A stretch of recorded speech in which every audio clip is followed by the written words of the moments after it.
Is your Apple Watch only showing the time and not turning on? This can happen due to power reserve mode or battery issues. Don't worry, in this video, I'll show you how to fix the Apple Watch's only showing time issue.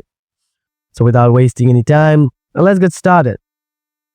Solution 1. Restart your Apple Watch. First, press and hold both the side button and the digital crown simultaneously for about 10 to 15 seconds. If Apple Watch is still not turning on, follow my next solution. Solution 2. Check the charger. Make sure you're using the official Apple Watch magnetic charging cable or USB-C magnetic fast charging cable. Check that the cable is securely plugged into the USB power adapter and that the adapter is firmly plugged into a working power outlet. Solution 3. Clean the connections. Make sure the back of your Apple Watch and the magnetic charger are clean and free of any debris. And then charge it for about 30 minutes. And this is how you can fix the Apple Watch's only showing time issue. Hope you find this video helpful.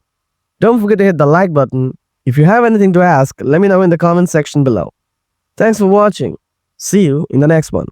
Goodbye for today.